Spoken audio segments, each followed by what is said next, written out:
Well, good afternoon. Today I've got La Dauphine, Côtes de Rhône Reserve. Now, you've probably seen this one around a fair bit. High environmental values certified vineyards. 2022, 13.5% volume from Dauphins. Great foodie wines, serve it with pasta, your favourite barbecue dishes, or ideal if you just like a glass of red with character. So, this looks pretty good. I just chose a red for the weekend. Now, I was thinking about an Australian, and this one kind of jumped out at me, and I thought, I don't think I've had this before, so let's give it a whirl. It doesn't really matter where you cut the foil here. Just be careful not to get it under your thumbnail and jag yourself. So I still prefer a corked bottle. Well, not a corked bottle, I mean a bottle with a cork, you know. The number of corked bottles I get is exceedingly rare. I would say 1 in 500 bottles or less. So it tells us that it's bottled at the Staye, whatever that might mean. There's plenty of meaningless jargon in the wine world which is supposed to mislead you. It's deliberately designed to mislead you. I mean, one of the things here is this bottle.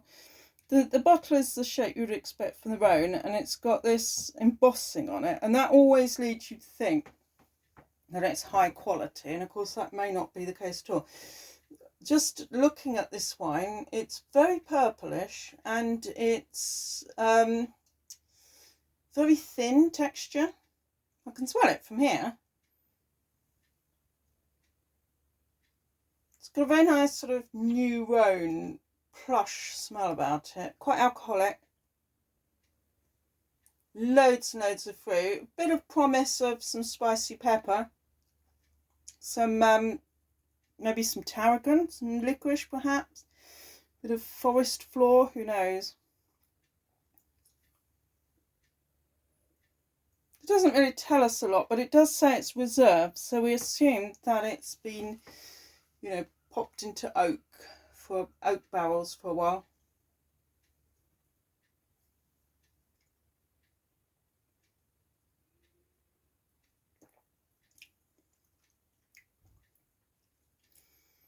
Very, very nice fruity wine. It's clinging to the roof of my mouth quite a lot, and it's got quite a pleasing finish. It's certainly a wine that you know you've consumed. It's not by any means a typical Rhône. I think if you do like a Malbec from Argentine or an Australian, this is a good entry-level French wine to try. I think you'll be pretty pleased with this. It's definitely an early starter in the French world.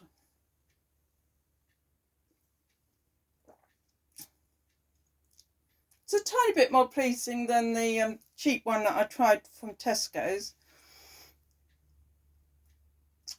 I would say it's a good wine, but as a sort of aficionado of the Rhône, I'm not overly impressed.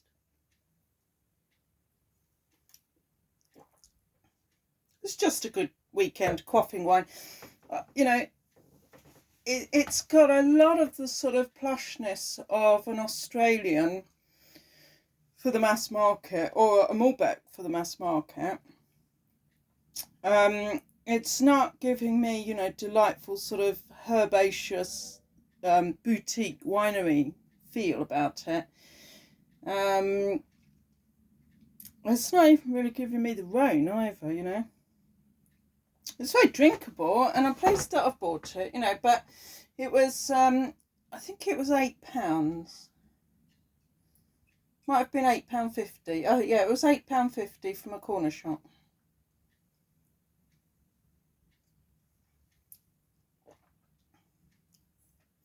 Yeah, I mean, if you just buy one red for the weekend, definitely I highly recommend it. You will like it. You will.